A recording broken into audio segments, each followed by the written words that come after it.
세상은 흔히 돈이 모든 악의 근원이라고 말합니다.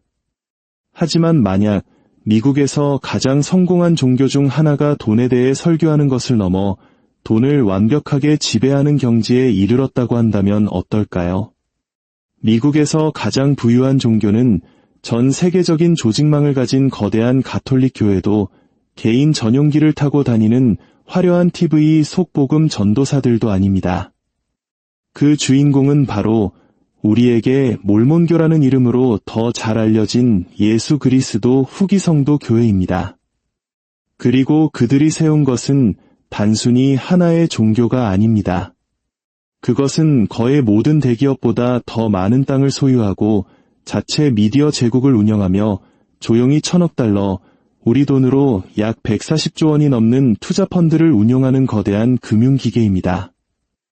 이는 에콰도르나 모로코 같은 국가의 GDP보다도 큰 규모입니다. 그리고 이 모든 부는 신앙이라는 방패 뒤에 숨어 대부분 세금 한 푼 내지 않고 자라나고 있습니다.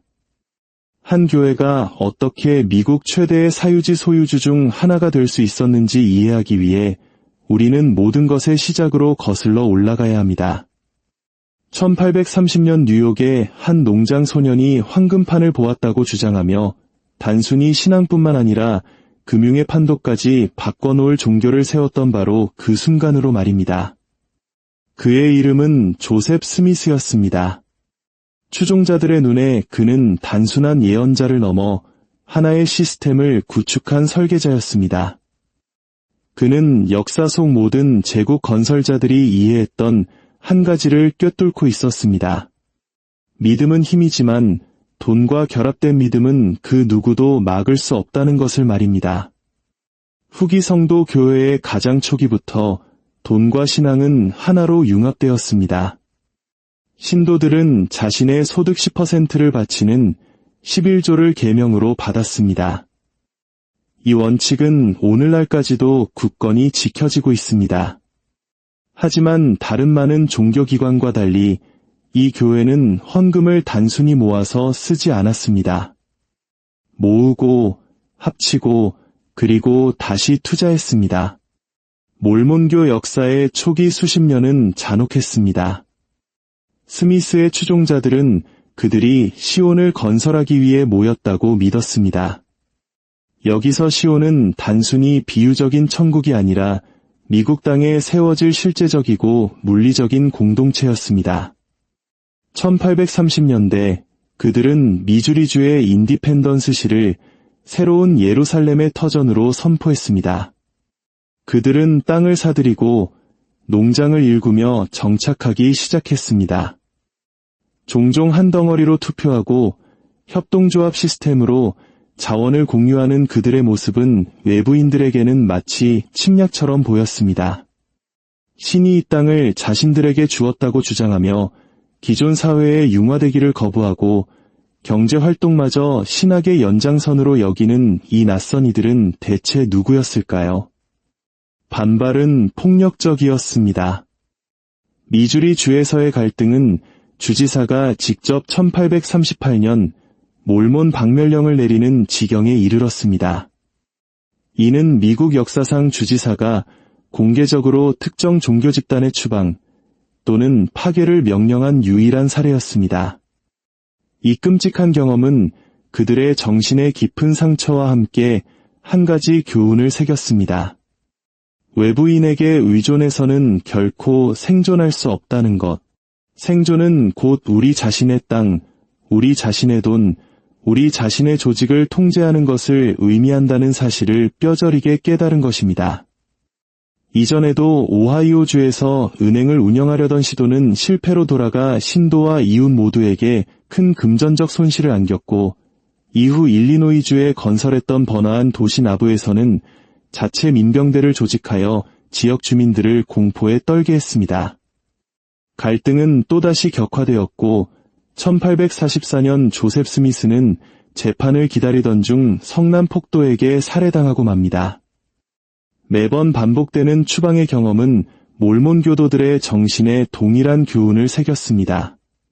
살아남기 위해서는 외부 세계에 의존할 수 없다는 것. 우리 자신의 땅, 우리 자신의 돈, 우리 자신의 제도를 통제해야만 한다는 절박함이었습니다.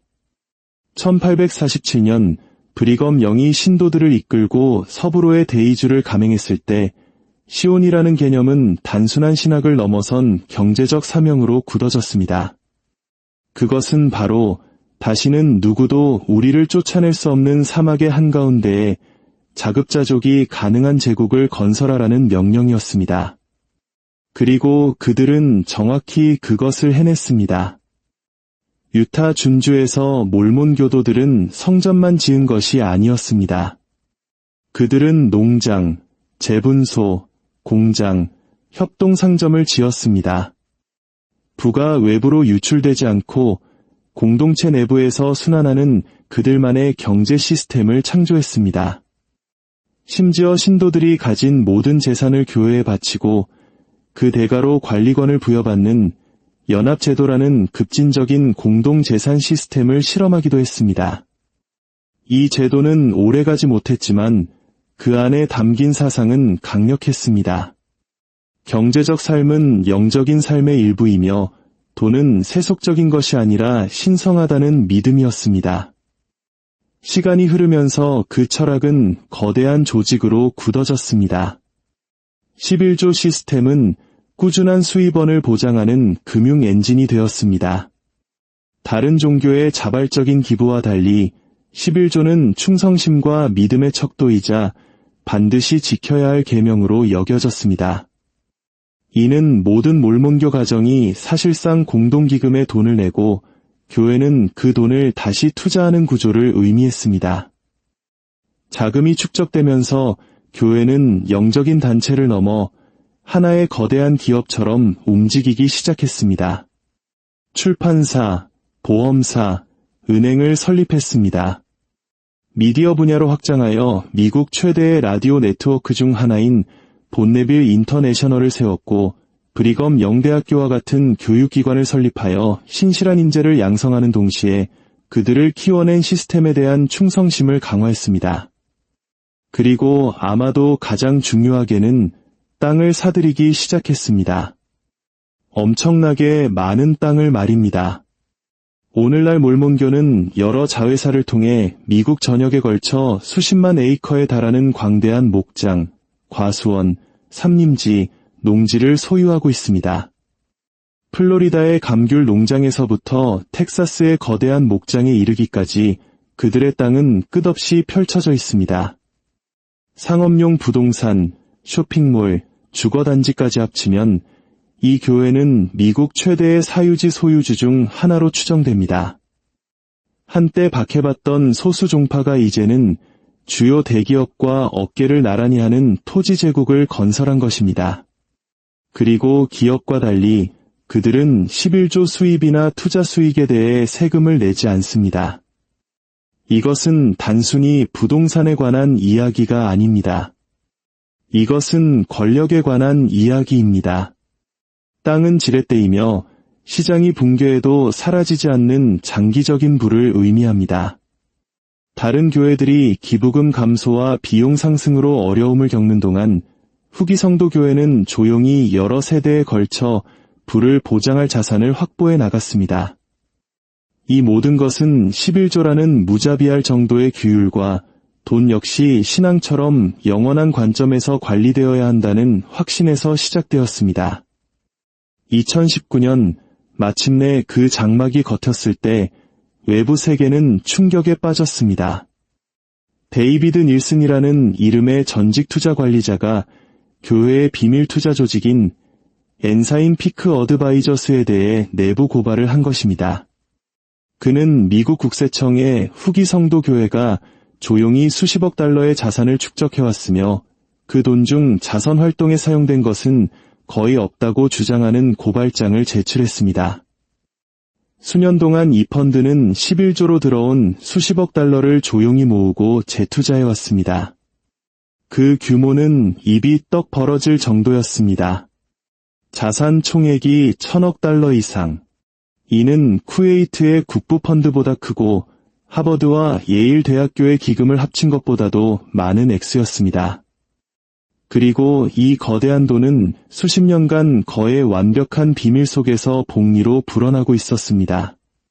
닐슨에 따르면 이 펀드는 지난 수십 년간 인도주의적 활동에는 단 한 푼도 쓰지 않았습니다. 단 한 번의 예외가 있었는데 2008년 금융위기 당시 교회가 소유한 보험회사를 구제하기 위해 약 20억 달러를 사용한 것이 전부였습니다. 이 폭로는 깊은 파장을 일으켰습니다.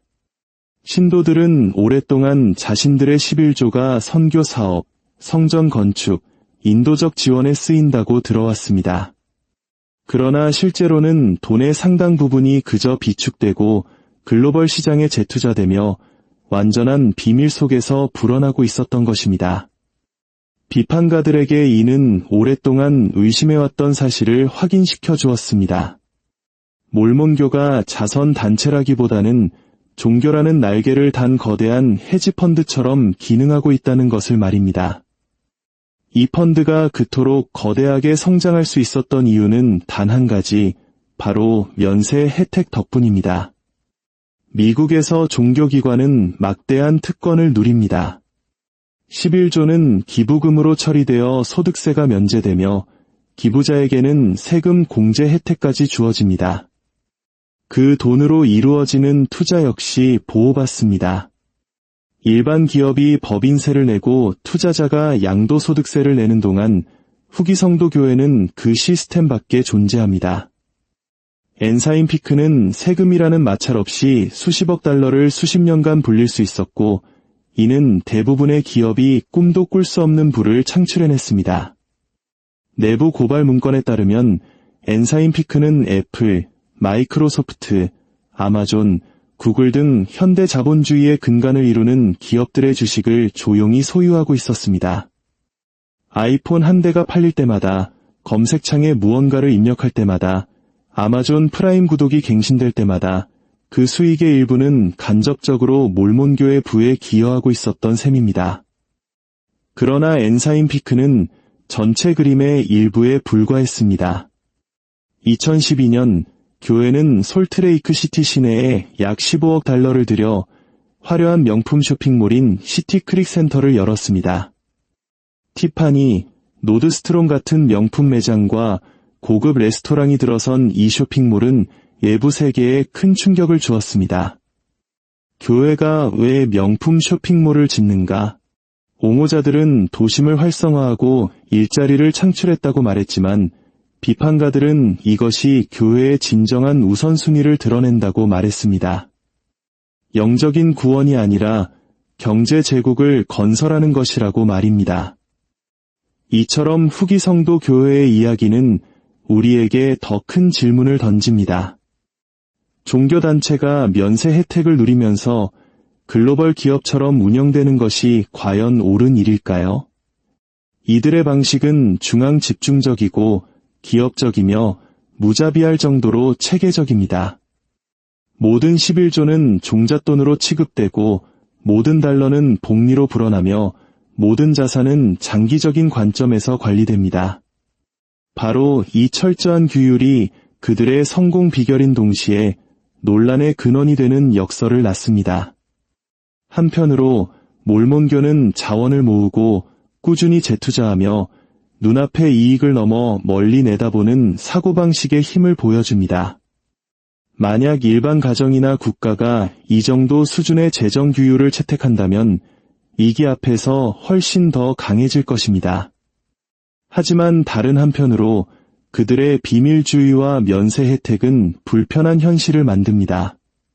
평범한 시민들이 임금에 대한 세금을 내고 기업이 이익에 대한 세금을 내며 정부가 기본적인 공공 서비스를 위해 고군분투하는 동안 후기 성도 교회는 수십억 달러의 부를 축적할 수 있습니다.